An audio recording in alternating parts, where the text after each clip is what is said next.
It wasn't long till she revealed what she wanted for me. Not to be graphic, but wait, what the fuck is going on here? Not to be graphic, but she touched me so whoa, what?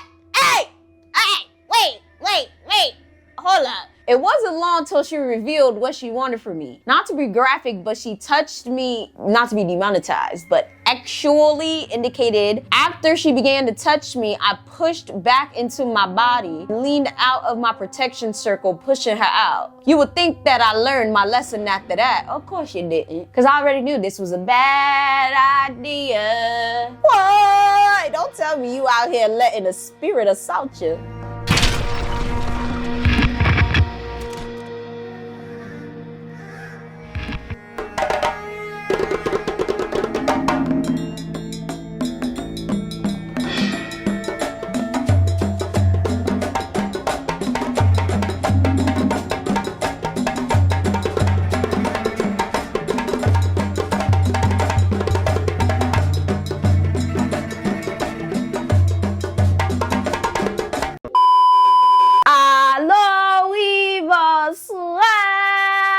I'm the Mademoiselle and Sausagism Chanel. And as you guys can see, we're gonna be doing another Krak video. You guys are loving these, so I'm gonna keep them coming because apparently, according to my email, I'm still in 2023. But never mind that. I'm gonna try to bang these out because that's crazy. I didn't even notice I was still in 2023, but I kind of moved in December, so I'm like literally in the crux of like December, January. So we moving on up. I still have like 7 months to catch up on, but it's okay. I will say that I kind of moved around, like I bounced around because some people sent some things to my personal email. I'm gonna tell you right now, please do not send things to my personal email. If you send it to my personal email, I am going to ignore the email. I'm gonna trash the email. So do not send things to my personal email. Here is the email that you send things to on my screen right here. Send it to the KrikkrakCOZ at Gmail. Do not send it to my HaitianGirlTries email because again, it will be trash. So we have some long stories for you today, okay? There's a lot going on, so get your tea, get your snacks, get everything you need. I forgot everything, so pray for me, okay? Of course, y'all already know where I say Krak. Y'all comment Krak. Sometimes I forget to say it in the videos, but you know, some of y'all remember. So shout out to y'all for being the true OGs. I am having an event Friday, July 26th. I hope to see you guys there. It is a speed networking event, similar to speed dating, but business version. I hope to see you guys there. Everything you need is going to be linked down below. More details will be in the Eventbrite. Okay, so let's start with the shorter one. So we're doing 2 stories. We're gonna start with the short one. Hi, Yvana. That's me.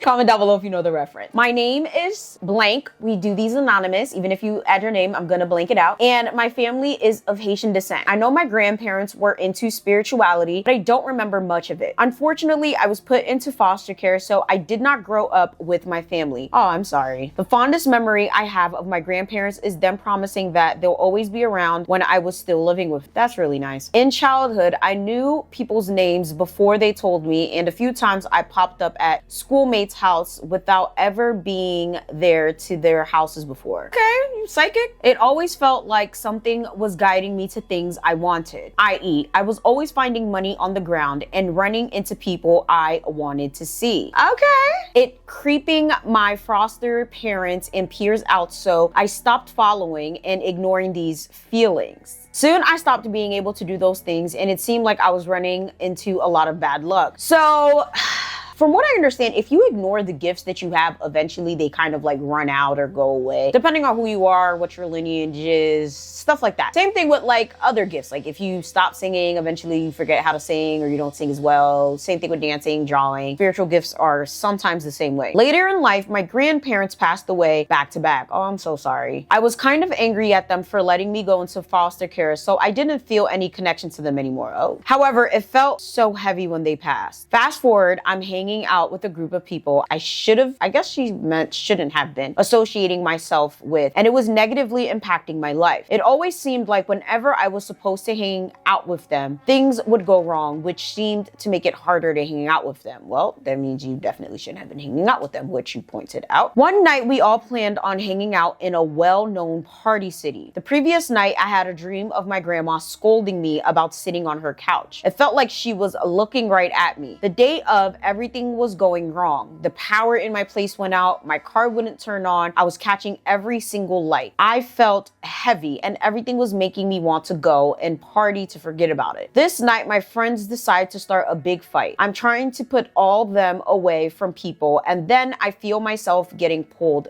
back. I mean, it was like I was dragged. The police show up and they are arresting everyone. I'm looking for who pulled me. It was so many people moving and running that I couldn't really tell what happened. All of them get arrested that night. I went home and thought long and hard about my life and decided I could not hang out with them anymore. Well, shit, that wasn't a sign. Like, shit, luckily you didn't get locked up. They all got probation and were fine. I re-enrolled in school. I ignored their attempts to hang out with me, but I felt bad. Y'all, trust your instincts always. I decided to cut things off with them formally. I arranged a date to hang out and one of their houses for drinks. That night before, I had a dream of a childhood memory. I'm on the playground and I jumped off of the play gym and almost hurt myself. My granddad walks up to me and scolds me. He says, "You better not do that again," over and over again. Child, that's a sign. Never ignore signs like that, especially those type of dreams where people like in your life come to tell you something in a dream and it seems like a sign. Like, never. When I'm telling y'all, I've ignored dreams like that my whole life and bad things happen. Then he reaches down to help me up and I can feel his hand, warm and shaky. I wake up unsettled and look around because it feels like someone is there. I get up and walk around because I can't shake the feeling and my bedroom door slams shut. I stayed up for the rest of the night with my lights on. I was shook. I decided not to go over to hang with my friends and make it clear I wouldn't really be interested in hanging out anymore. Things like that, you don't really say that. You kind of just stop hanging out because what happens is they start feeling some type of way, and then words start to fly in, people start getting upset, people start talking shit. I would have just distanced myself because it's not that you have a problem with them, it's kind of just like an energy thing. The person I consider to be the leader of the group calls me to cuss me out. See, I knew it. And I could hear all of this commotion in the background. A few weeks later, I hear about how they were planning on jumping me that night. You see, this is why you just let shit slowly fade. Oh my God, because I didn't want to get in trouble with them and claiming that I ran away from the fight. I'm glad I didn't decide to hang out with them. Yeah, thank God. I went to visit my grandparents' graves a few weeks later to thank them. I have no other way of explaining everything that had happened. I also started to pay attention to my feelings again, and life has been good. Told y'all, never ignore those things. The only thing that still scares me is knowing things I shouldn't know. I've also started looking more deeply into my ancestry and it feels right. Last thing, because I know this is getting long. So sorry. It's okay. My grandmother left her cookbook to me before she passed. When I reconnected with my birth families, my aunt gave it to me. She said that book has been waiting for me for a long time. I opened the book and it seems like spells. I was about to say, like, is it a real cookbook or is it a spell book? Because cookbook, nigga, we got Google now, but I mean, hey, family recipes are, you know, one of a kind. I haven't tried anything in it yet because I'm afraid to do something wrong. Anyway, do you think my ancestors still have my back even though I am still unfamiliar with my roots? Also, why pick me to have the book when my aunts and uncles are way more familiar with spirituality? So boom, the title of this was, are my ancestors still looking for me? Absolutely. So this is the thing. I made a video regarding spirits and can people steal your spirits? I still believe that's true, even though there are some people like, how can your spirits be stolen for you? Your destiny is yours. Your spirits can be stolen from you, but your ancestors are your ancestors. Your other spirits in terms of like, you know, your Loa, your Orisha, stuff like that. So those spirits are not technically yours, so to speak. So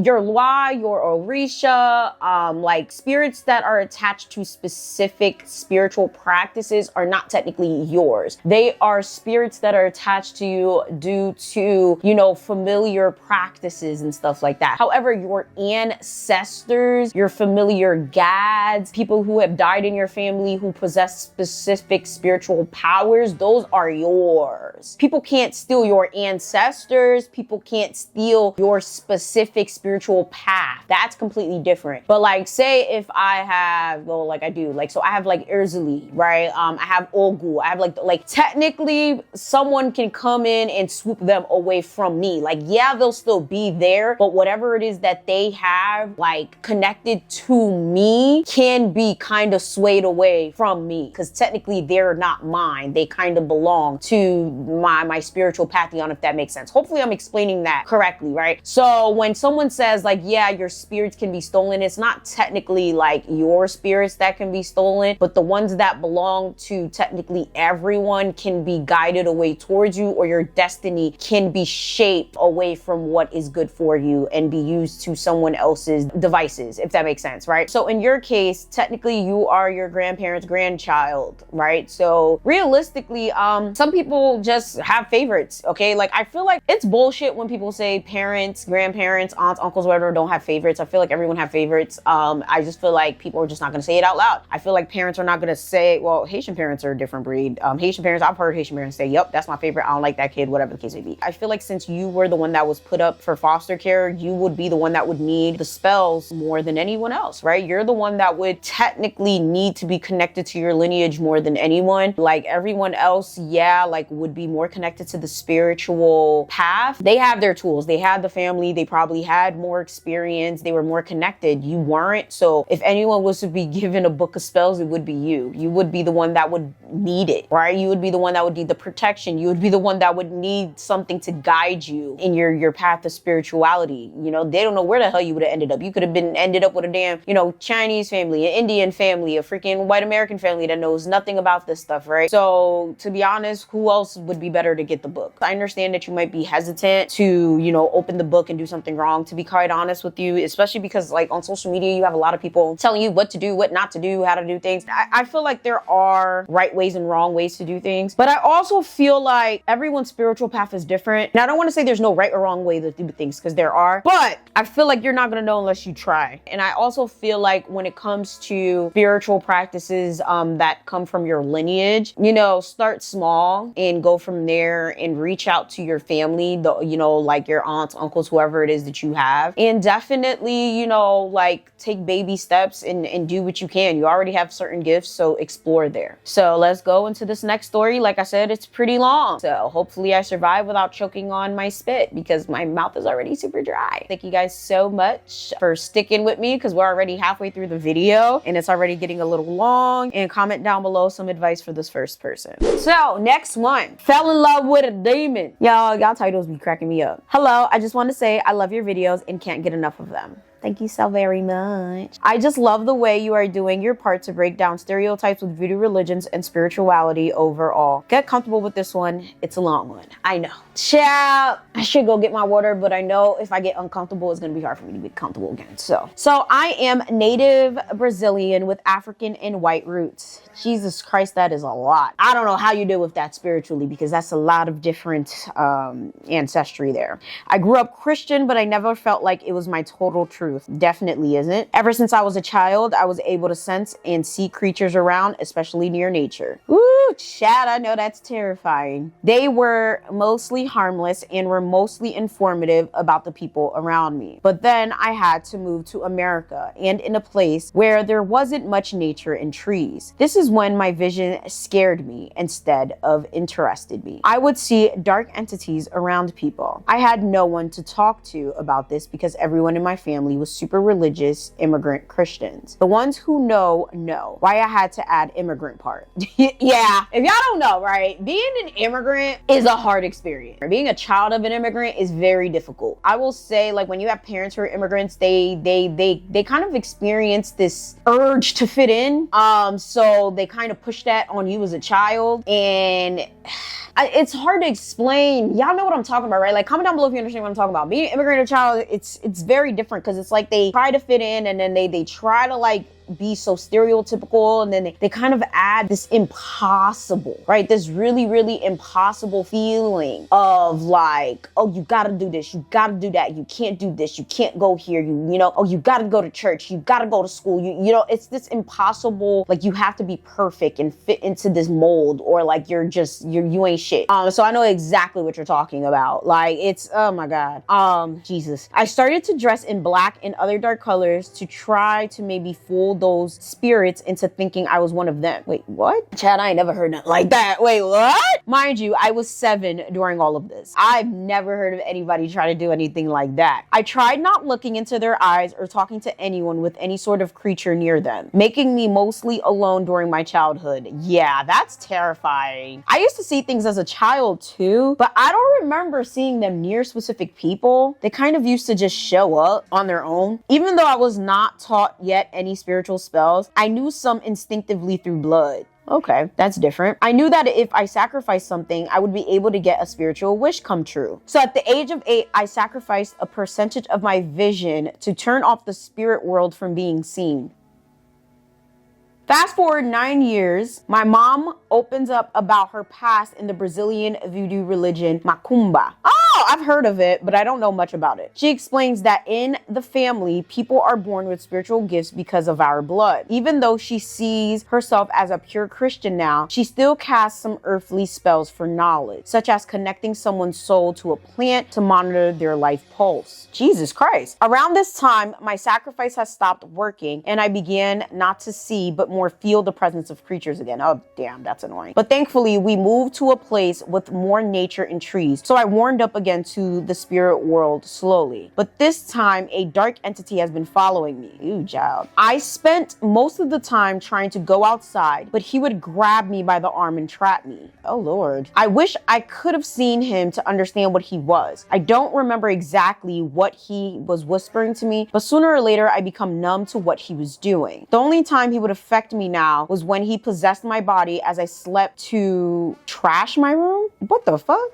Hold up. He out here trashing your room? Damn. I would wake up after he left my body to find me in a new pair of clothes. My room all reorganized and some things thrown out the window. I would clean my room as fast as I could before anyone would wake up. I never wanted to go to my mom, afraid she would deem me weak and take away any connection to the spirit world. Hold on. People could take away your connection to the spirit world in Macumba? See, that's scary. After 3 years of this demon, 3 years? Hold up. Girl, you let this demon chill with you for 3 years? Miss up me? I don't know, cuz that's a little, maybe you do need your connection taken away because 3 years is crazy. I wouldn't have let that demon stay with me for 3 days. After 3 years of this demon slowly leeching from me, I grew my strength and banished him from me. Yeah, I hope so. That was when I started getting more in touch with my roots. At first, it was just to protect myself and my mother from spiritual attacks. I would cleanse and guard her since many people envied my mom and she would even astral project without her consent. Oh my God. That's the fucking story of my life right now. And I'm so exhausted because I don't even know how it's happening. That's another story for another time. Sleep travel. Like I astral project and I don't know why or how it's happening. Y'all, that shit is stressing me out.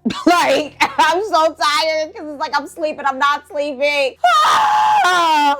Anyways, I know what you are thinking, but I never actually did research into the religion that I practice. Wait, what? That's crazy. So how you practicing it? Anyways, since naturally it was not meant to be written down, but to be taught. So who's teaching you? I don't know. I couldn't ask my mother because she gave up her past and was not allowed to teach it anymore. Then how are you I don't know.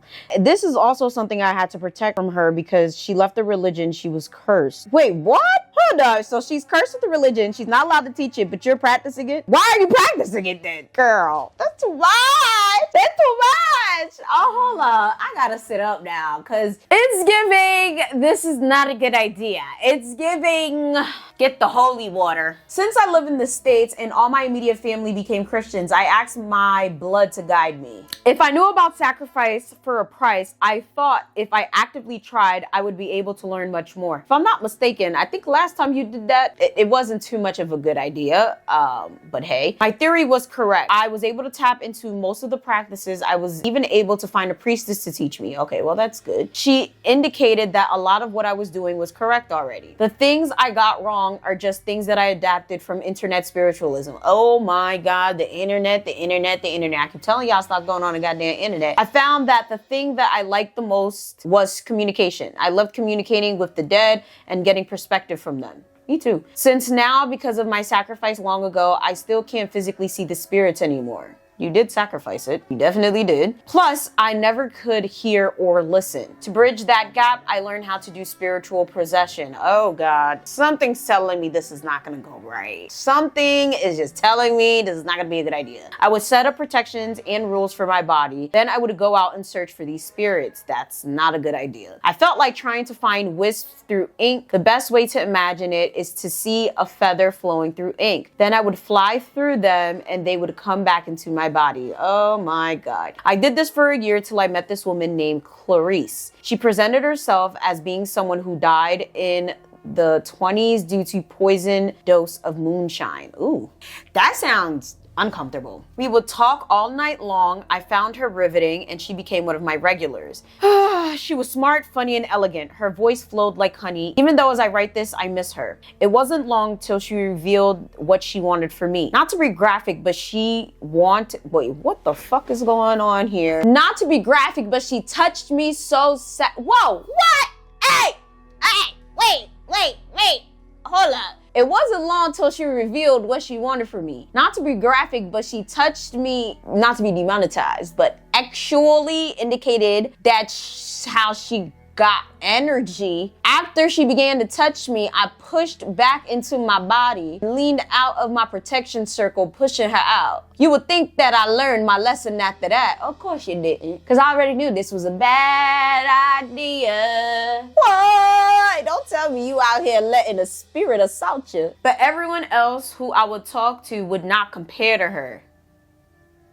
Why I feel like you get entertained by this? Man, I don't like it. I don't like it at all. So the next night I contacted her again. What the fuck you mean? I don't like the way this is going. I don't like the way this is going at all. What do you mean you contacted her again? She acted as if nothing happened and we began to have a normal conversation. Nah, at that point she's crazy. But then again, touched me. This time she was able to stop me in my spirit form. And she tried to get up and walk out to do whatever she was planning with my body. Boy. But thankfully with my protection circle, the moment she stepped out of there with my body, she was expelled from it, letting me come back in. In my sense of lucid thinking, I sacrificed one of my most prized possessions, an engraved image of me and my mom when I was a baby, made by my dead aunt. Irreplaceable, making it extremely valuable. Hold up.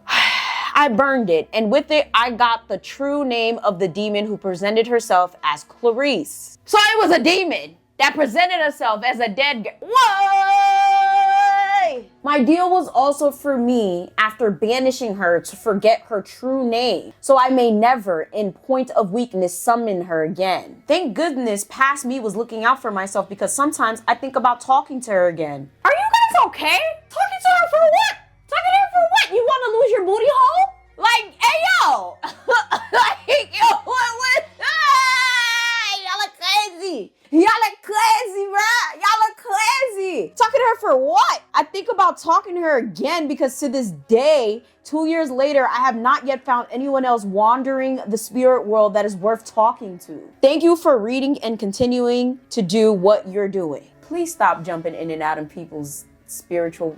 Stop letting people possess your ass. Don't do it. Don't do it. You gonna fuck with the wrong one. You gonna fuck. Do y'all not understand that that's a real bad idea? Okay, you're gonna spiritual possession is literally like one of the worst things you could do, because some spirits are not going to obey the rules of literally letting you come in and out. Okay, eventually you're gonna fuck around and find out, because you're gonna be trapped. Okay, have y'all ever seen that Netflix series Behind Her Eyes? It's about astral projection, and basically the girl steals the life of the other girl because she's basically jealous and her life ain't shit. Literally, even though it's a Netflix series, that's a real thing that happens to people. Okay, people out here taking people's lives, astral projecting into other people's lives, like spirit swamping and shit. That's a real thing. Like, people be thinking, oh yeah, I made a little circle, oh yeah, I put salt around the candle like that. Some spirits don't give a fuck. Okay, like some spirits can bypass that thing. Some spirits are stronger than your little circle, your little crystals, your little herbs. Y'all, like, stop playing around with spirits and doing nonsense. Like, just, y'all. Child, y'all are crazy. Y'all are really crazy. Don't be fucking around, because demons especially really don't care about these little rules that you're doing. Okay, y'all be thinking just because y'all get these little protection crystals and these little circles around you that eventually a spirit is not gonna fuck around and kill you, or just steal your body, steal your soul, or do whatever it is that they want to, because they really just don't like you, or think that what you're doing is like really fucking annoying to them, or that you're just willy-nilly fucking around as a human. Okay, at the end of the day, it doesn't matter what you practice, doesn't matter what it is, how powerful you are, what gifts you possess. The fact that you have a gift makes you vulnerable. It makes you powerful, but it makes you vulnerable. Because you have these gifts, your soul is especially vulnerable to a demon. Okay, that demon can take your soul and replicate it into a human and do whatever it is that they want with that set of human. Like, I don't think y'all understand. This is why, like, that soul hopping shit, using yourself as a vessel, all of that is extremely dangerous. Because once your soul is given or taken or recycled or whatever the case may be, getting it back is damn near impossible. Like, trust me, I know people that don't got souls. Okay, I know people who literally have parents who have sold their souls. I know people who, long story short, try to get their souls back, and now I'm dealing with the repercussions. The point is, like, you don't want to deal with, like, trying to, like, fuck around and, oh, well, these people were interesting, so I decided to soul hop, or, oh, well, you know, I dibble and dabble, and like, there ain't no dibbling and dabbling. Once you in, you in. Once your soul is gone, it's gone. Once you do a love spell on somebody, you do a love spell on somebody. Like, be very careful. I don't even want to say be very careful. Don't try to fuck around, because once you find out, you find out. Okay, and a lot of these things are irreversible. Okay, once you die, you die. Once something's gone, it's gone. Once you get hurt, ain't no reversing it. Okay, so with that being said, I guess leave your comments down below, because child, those were some interesting stories. Thank you guys so much for always supporting me. Make sure you guys check out my other channels down below. I do hope to see you guys at my speed networking event. Again, if you guys want to send your stories, everything you need is going to be right here on the screen. I love you guys so very much. Make sure you guys like, share, and subscribe, and I'm gonna see y'all next time.